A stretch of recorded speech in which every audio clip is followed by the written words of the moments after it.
Road పక్కన స్పృహ కోల్పోయి పడి ఉన్న ఒక మహిళా సీఈఓకు ఒక డెలివరీ బాయ్ సిపిఆర్ ఇచ్చి ప్రాణం పోశాడు. ఆ రుణం తీర్చుకోవడానికి ఆమె అతనితో ఒక రాత్రి గడిపింది. మరుసటి ఉదయం తన తాత 80వ బర్త్డేకి గిఫ్ట్ తీసుకోవడానికి అతన్ని తనతో పాటు ఒక పాత షాప్ కి తీసుకెళ్లింది. కానీ ఎవ్వరూ ఊహించలేదు, మామూలుగా కనిపించే ఈ అబ్బాయి షాప్ ఓనర్స్ చెత్త అని భావించిన ఒక వస్తువునే ఎంచుకుంటాడని. ఓకే, నేను వీని తెలివైనవాడు అనుకున్నాను, కానీ తను ఒక ఫూల్ అని తేలింది. ఈ షాప్లో చాలా సంవత్సరాల నుంచి ఉన్న చెత్తని కొంటున్నాడు వీడు. ఈ పాత వస్తువుకి 10,000? ఏం చేస్తున్నావు నువ్వు? నేనైతే దీనికి 10 రూపాయలు కూడా ఇవ్వను. ఏదేమైనా ఒకసారి అమ్ముడైతే దాన్ని మళ్ళీ వెనక్కి తీసుకున్నాం. చూడు, తన నవ్వు చూస్తేనే తెలుస్తోంది తను మనల్ని మోసం చేస్తున్నాడని. బర్త్డే కోసం బాస్ కి మనం ఇలాంటి గిఫ్ట్ తీసుకెళ్తే అందరూ మనల్ని చూసి నవ్వుతారు. నువ్వు ఊరికి వాగడం ఆపు. ఇప్పుడు నేను వస్తువుల ఏజ్ మాత్రమే కాదు, మనుషుల బాడీస్ ని కూడా స్కాన్ చేసి చూడగలుగుతున్నాను. మేబీ ఇది వాళ్ళ డిసీజ్ నయం చేయడానికి హెల్ప్ అవుతుందేమో. It's okay. గిఫ్ట్ ఖర్చు అయ్యే డబ్బు ఇంపార్టెంట్ కాదు, ఇంటెన్షన్ ముఖ్యం. మీరు ఇప్పటి నుండే తన్ని వెనకేసుకురావడం స్టార్ట్ చేశారు. మీ ఫ్యామిలీలో మీ సిచ్యుయేషన్ తెలుసు కదా. ఈ పార్టీనే మీరు మీ ఫ్యామిలీని ఇంప్రెస్ చేయడానికి లాస్ట్ ఛాన్స్.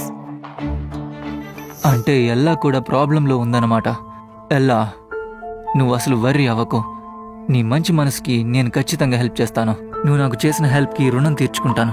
మన బ్రౌన్ ఫ్యామిలీ ఈ హౌస్ నుంచే బిజినెస్ స్టార్ట్ చేసింది. అది ఒక చిన్న క్లినిక్ నుంచి దేశంలోనే బిగ్గెస్ట్ ఫార్మాస్యూటికల్ కంపెనీగా మారింది. నాన్నగారి క్లినిక్ కోసం 50 సంవత్సరాలు కష్టపడ్డారు. ఈ రోజు ఆయన 70th బర్త్డే. డోంట్ వరీ అన్నయ్య, మన సెకండ్ బ్రాంచ్ గిఫ్ట్ ఖచ్చితంగా నాన్నగారిని ఇంప్రెస్ చేస్తుంది. కానీ అంకుల్, ఫస్ట్ బ్రాంచ్ అనేది ఎప్పుడు స్పెషల్ గానే ఉంటుంది. మేము బ్రౌన్ ఫ్యామిలీకి నిజమైన ఫౌండర్స్. అవును, ఎలా రావడానికి ఎందుకింత లేట్ అవుతోంది? డాడ్, తన కోసం వెయిట్ చేయొద్దు. తను ఎప్పుడు రావాలంటే అప్పుడు వస్తుంది. తను అంత ఇంపార్టెంట్ కాదులే. జయాన్, నేను గ్రాండ్ పా కోసం గిఫ్ట్ రెడీ చేశాను. నేను వెళ్ళి దాన్ని తీసుకొస్తాను. అలాగే. చూస్తుంటే నేను కొన్న గిఫ్ట్ పై తనకి నమ్మకం లేనట్టుంది, కానీ ఈ గిఫ్టే బెస్ట్ గిఫ్ట్. ఎవరైనా నాకు హెల్ప్ చేయండి. ఇది ఓల్డ్ బ్రౌన్ ఫ్యామిలీ క్లినిక్ కదా, ఎవరైనా నాకు హెల్ప్ చేయండి. ఈ రోజు క్లినిక్ క్లోజ్ చేశాం, ప్లీజ్ వెళ్ళిపోండి. అన్నయ్య, ఇది పిల్లవాడి లైఫ్ మ్యాటర్. నేను ఒకసారి చూస్తా.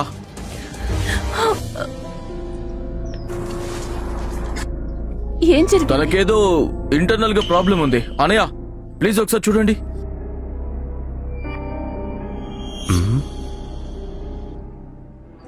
బాబుకి ఒక రేర్ డిసీజ్ ఉంది, మనం ఇక్కడ ట్రీట్ చేయలేము. నా మెడికల్ నాలెడ్జ్ ప్రకారం నేను ఈ కేసుని హ్యాండిల్ చేయలేను.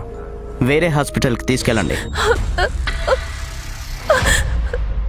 నేను మిమ్మల్ని వేడుకుంటున్నాను, డాక్టర్స్ దేవుడితో సమానం. ప్లీజ్ నా బిడ్డని సేవ్ చేయండి. బ్రౌన్ డాక్టర్స్ కేవలం రికవరీ అవ్వడానికి ఛాన్సెస్ ఉన్న పేషెంట్స్ కి మాత్రమే ట్రీట్ చేస్తారు. మేము ఫెయిల్ అయితే మా రెప్యుటేషన్ పాడవుతుంది.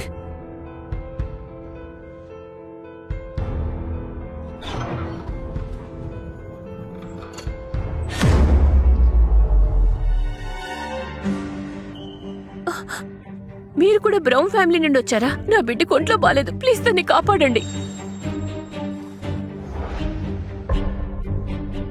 ఇది చెస్ట్ లో ఉండే యాక్యూ పాయింట్. బహుశా ప్రాబ్లం కి ఇదే కారణం అనుకుంటా. నువ్వు నిజంగా డాక్టర్వా? ఇంత కాన్ఫిడెంట్ గా ఎలా చెప్తున్నావు? నేను నిజానికి ఏమీ డాక్టర్ని కాదు, కానీ నాకున్న నాలెడ్జ్ తో నేను తనకి నయం చేయగలను. మీరు చేయమంటే చేస్తాను. ప్లీజ్ ఏదో ఒకటి చేసి నా బిడ్డని కాపాడండి.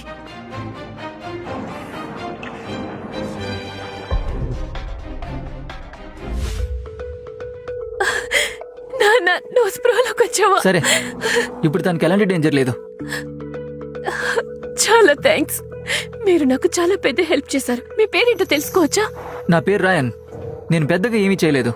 ఇప్పుడు తను బాగానే ఉన్నాడు, కానీ ఎంత త్వరగా వీలైతే అంత త్వరగా తన్ని హాస్పిటల్కి తీసుకెళ్ళండి.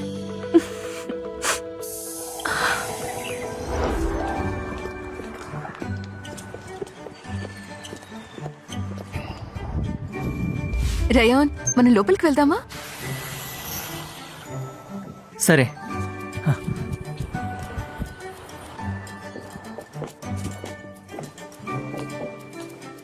ఎలా? ఈరోజు నువ్వు నీ ఫియాన్సీని తీసుకొస్తున్నావని చెప్పావు కదా, తానేనా ఈ వ్యక్తి?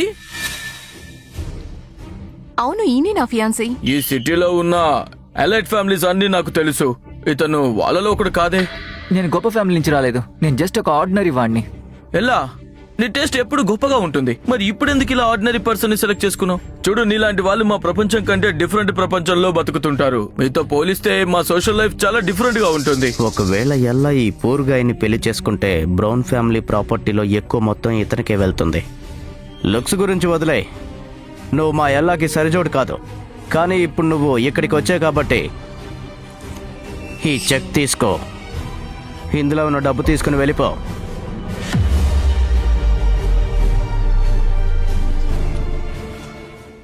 మేడం చూసారా, ఇతను నిజంగా దేనికి పనికిరాడు. ఇప్పుడు నువ్వు సైలెంట్ గా ఉండడం బెటర్. ఏంటి, నీకు ఈ డబ్బు సరిపోదా?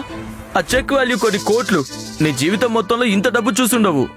ఇచ్చిన చెక్ తీసుకెళ్ళు. నీలాంటి వాడికి ఇది చాలా ఎక్కువ. ఇక చాలు. మీరు నా ఫియాన్సీ రియాన్తో మీ ఇష్టం వచ్చినట్టు మాట్లాడితే దానికి నేను ఒప్పుకోను. ఎలా?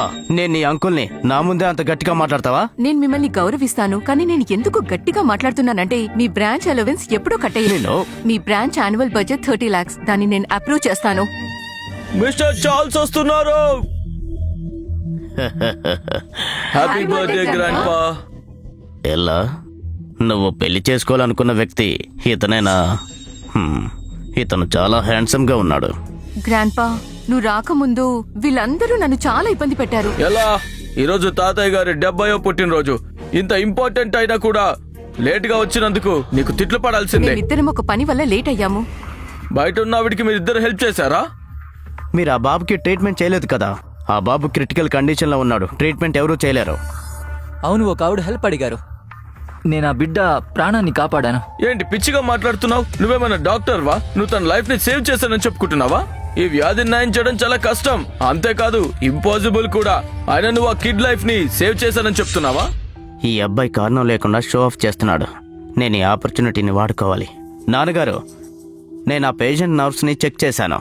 తనని ముందే తీసుకొచ్చినా కూడా తను బ్రతికే ఛాన్స్ లేనేలేదు. నాకు తెలిసి ఆ బాబు కండిషన్ ఇంకా క్రిటికల్ గానే ఉంటుంది. రియాన్ తన లైఫ్ ని కాపాడానని అబద్ధం చెప్తున్నాడు. ఇలాంటి వాడు మన ఫ్యామిలీకి అవసరమా? జాన్, మీ అన్నయ్య చెప్పింది నిజమేనా? అవును నాన్నగారు, ఇది నిజం. నేను కూడా పేషెంట్ ని చెక్ చేశాను. అంటే రేయోన్ అబద్ధం చెప్తున్నాడా? రియాన్, పేదరికం అనేది అసలు ప్రాబ్లం ఏం కాదు. నేను లైఫ్ లో చాలా అప్ అండ్ డౌన్స్ చూశాను. అందుకే నేను ఇప్పుడు ఇక్కడ ఉన్నాను. కానీ అబద్ధం చెప్పడం మంచి లక్షణం కాదు. ఎలా? ఈ పెళ్లి అసలు జరగదు. దాని గురించి నువ్వు మర్చిపో.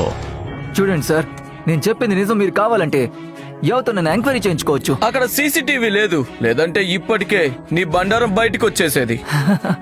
గ్రాండ్ పా, నేను రయాన్ని నమ్ముతున్నాను. రయాన్ని అవమానిస్తే ఎవరైనా సరే నాకు శత్రువులే అవుతారు. ఒకవేళ ఎవరైనా రయాన్ గురించి తప్పుగా మాట్లాడితే నన్ను ఎదుర్కోవాల్సి వస్తుంది. చాలు చాలు, ఈ సెలబ్రేషన్ జరగాలి కాబట్టి ఇక్కడితో ఈ విషయాన్ని వదిలేయండి. తాతయ్య, నేను మీకోసం ఒక గిఫ్ట్ తీసుకొచ్చాను. ఈ గిఫ్ట్ మీకు చాలా బాగా నచ్చుతుందని అనుకుంటున్నాను. ఇది ప్రైస్లెస్ జెట్ స్కాప్టర్.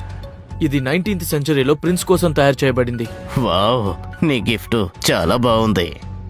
నేను కూడా మా బ్రాంచ్ తరపున మీకోసం ఒక స్పెషల్ గిఫ్ట్ తీసుకొచ్చాను. ఇది ఏన్షియంట్ టైం నాటి యాంటిక్ స్క్రిప్చర్. వావ్. ఇది మా నుండి ఒక ప్రీమియం ఇంక్ స్టోన్. దీన్ని రాజులు యూజ్ చేసేవాళ్ళు. అలాగా, ఇది కూడా చాలా బాగుంది. ఇవన్నీ అద్భుతంగా ఉన్నాయి. ఎలా? నేను ఇంకా మిగిలిన వాళ్ళు కూడా గిఫ్ట్స్ ని ఇచ్చేసాం. ఇప్పుడు నువ్వు ఎలాంటి గొప్ప గిఫ్ట్ ని తీసుకొచ్చావో చూద్దాం. గ్రాండ్ పా, నేను చాలా బిజీగా ఉన్నాను, అందుకే ఈ జేడ్ పెండెంట్ ని తీసుకున్నాను. ఈ జేడ్ పెండెంట్ చాలా బాగుంది, కానీ మేమిచ్చిన గిఫ్ట్స్ తో పోలిస్తే ఇది నథింగ్ స్పెషల్. తాతయ్యకి నువ్వు అంటే చాలా ఇష్టం, అలాంటిది నువ్వు ఇంత చిన్న పెండెంట్ తెస్తావా? సరేలే, నేను దీన్ని కూడా తీసుకుంటాను. ఎలా? నా దగ్గర కూడా గిఫ్ట్ ఉంది. ఏంటి ఆ పనికిమాలిన వస్తువుని కూడా గిఫ్ట్ అంటారా?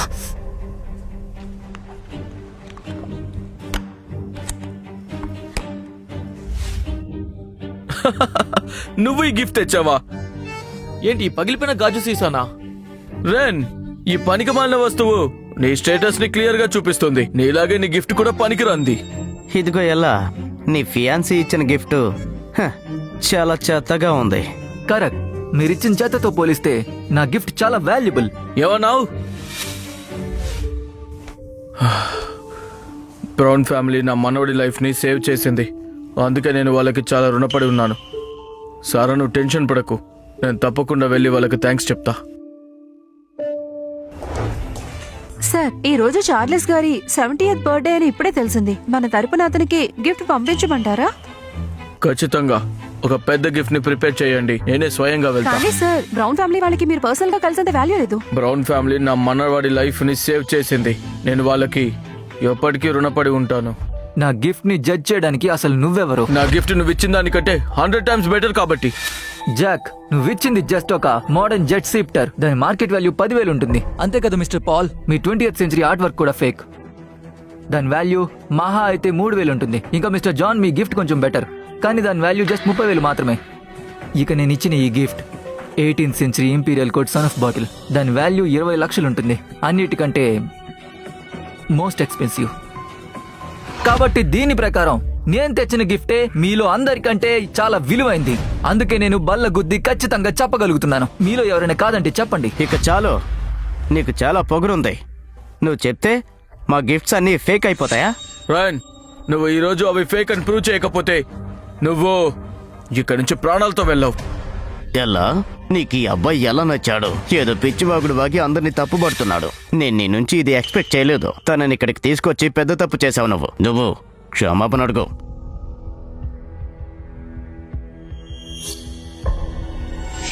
ఎలా? దీనిలో నీ తప్పే ఉంది. నువ్వు ఇక నుంచి వెళ్ళిపో. పద. గ్రాండ్ పా, ఇప్పుడు రేయాన్ ఇక్కడ నుంచి వెళ్తే గనక నేను వెళ్ళిపోతాను. ఎలా? నీ పేరెంట్స్ ఈ ప్రపంచంలో లేరు, అందుకే నేను జాగ్రత్తగా చూసుకున్నాను. నీకు కంపెనీ బాధ్యతలు అప్పగించాను. కానీ ఈరోజు నువ్వు ఇంట్లో నుంచి వెళ్ళిపోతానని బెదిరిస్తున్నావా?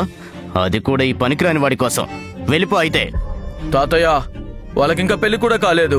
ఒకవేళ అయిందంటే మన బ్రౌన్ గ్రూప్ కాస్త రేయన్ గ్రూప్ గా మారిపోతుంది. ఈ రోజు నేను ఎల్లోని కంపెనీ సీఈఓ పొజిషన్ నుంచి తీసేస్తున్నాను. ఒకవేళ నువ్వు తనని పెళ్లి చేసుకోవాలనుకుంటే ఇప్పుడే ఇంట్లో నుంచి వెళ్ళిపో. మిస్టర్ మ్యాక్స్ వచ్చేస్తున్నారు.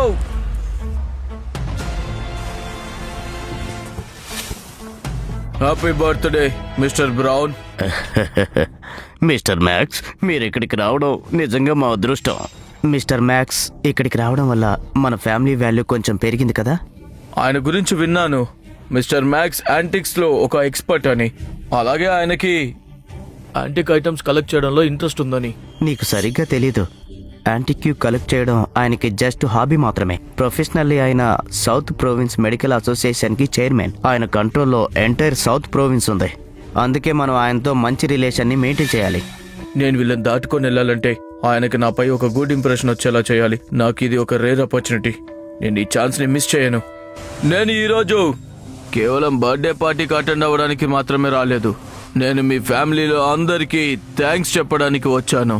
మీ హౌస్ పక్క నుంచి వెళ్తున్నప్పుడు నా మనవడికి సడన్ గా హెల్త్ అప్సెట్ అయ్యింది. లక్కీగా బ్రౌన్ ఫ్యామిలీకి చెందిన ఒక వ్యక్తి ముందుకు వచ్చి నా మనవడి ప్రాణాలు కాపాడాడు. నాకు ఆ బ్రౌన్ ఫ్యామిలీ వ్యక్తి ఎవరో ఆయనకి పర్సనల్ గా థ్యాంక్స్ చెప్పాలి. అయితే అమ్మాయి అబ్బాయికి ఎవరు హెల్ప్ చేస్తుంటారు? నాకు గుర్తున్నంత వరకు జాకే లాస్ట్ లో వచ్చాడు.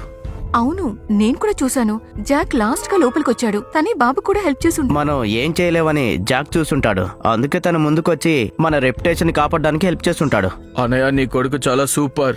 తను బ్రౌన్ ఫ్యామిలీని ఎంతో ఎత్తుకు తీసుకెళ్లాడు. తను ఇంత చేసినా కూడా ఏమీ తెలియని వాడిలా నిలబడి చూస్తున్నాడు. చూసారా? ఖచ్చితంగా గొప్పవాడవుతాడు. ఇది మనకి చాలా గర్వకారణం అన్నయ్య. నేను అతన్ని మనస్ఫూర్తిగా ఆశీర్వదిస్తున్నాను. అలాగైతే నేను నీ మాటల్ని ఒప్పుకుంటున్నాను. కానీ నేను తన్ని కాపాడలేదే. నాకు ఇప్పుడు అర్థమైంది. మేబీ బాబుకి జస్ట్ ఒక మైనర్ ఇష్యూ ఉండుంటుంది. అది దానికదే రిజాల్వ్ అయ్యి ఉంటుంది. అయితే ఏమైంది? క్రెడిట్ నా ఖాతాలో వేసుకుంటాను. అప్పుడు తాతయ్య వాళ్ళు నన్ను బ్రౌన్ ఫ్యామిలీకి సీఈఓ చేస్తారు. నేనే సీఈఓని. అవును డాడ్, నాకు ఆ టైంలో కొంచెం డౌట్గా అనిపించింది. అందుకే నేను అక్కడే ఉండి ట్రీట్ చేశాను. ఆ బాబు మీ మనోడని నాకు తెలీదు. కానీ నేను దాన్ని సేవ్ చేశాను. రయాన్, నీ పిచ్చి వాగుడు ఆపు. నువ్వు చాలా టాలెంటెడ్ అని నాకు తెలుసు, కానీ నువ్వు డాక్టర్వి కాదు. నువ్వెలా తన్ని సేవ్ చేయగలవు? నువ్వు కూడా నన్ను నమ్మడం లేదు కదా. రియాన్, ఇంకాపు. నీ వల్లే మేడం చాలా మాటలు పడుతోంది. ఇప్పుడు నువ్వు తన్ని ఇంట్లో నుండి కూడా బయటకు వెళ్ళేలా చేస్తావా ఏంటి? ఇది నా తప్పెలా అవుతుంది? అయ్యో పర్లేదు, లేవండి. నా మనవడి ప్రాణాలు కాపాడినందుకు చాలా థ్యాంక్స్. నీకు ఎప్పుడు ఏ అవసరం వచ్చినా నన్ను అడగడానికి మొహమాట పడద్దు. అర్థమవుతుంది కదా? జాక్, నువ్వు తన్ని కాపాడగలవని మాకు ఎవరికీ అనిపించలేదు. నువ్వు మన ఫ్యామిలీ సీక్రెట్ టెక్నిక్ ని ఉపయోగించావు కదా? అవును నాన్న, ఆ సీక్రెట్ టెక్నిక్ యూజ్ చేశాను. నన్ను క్షమించండి. Well done Jack, well done. నువ్వు బ్రౌన్ ఫ్యామిలీ సీక్రెట్ టెక్నిక్ ని యూజ్ చేసి ఆ బాబు ప్రాణాలు కాపాడావు. దానికోసం నువ్వు ఎవరికి క్షమాపణ చెప్పాల్సిన అవసరం లేదు.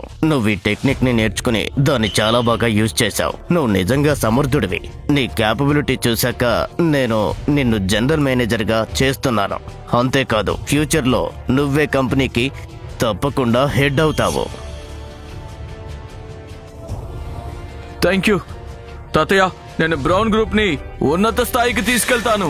చూడు, ఇదంతా నీ వల్లే జరిగింది. నువ్వు చేసిన ఓవర్ యాక్షన్ వల్ల. ఏంటి నేనేం చేశాను? ఎలా? నేను నిన్ను చూసి చాలా గర్వపడేవాణ్ణి, కానీ నువ్వు ఇతన్ని ఇష్టపడి అంతా నాశనం చేశావు. ఇతను వేరే వాళ్ళ కష్టాన్ని దొంగతనం చేశాడు. నోటుకొచ్చింది మాట్లాడుతున్నాడు. నువ్వు నాకు క్షమాపణ అడిగి తనకి బ్రేకప్ చెప్తే నీకు ఇంకో ఛాన్స్ ఇస్తాను. ఇంపాసిబుల్.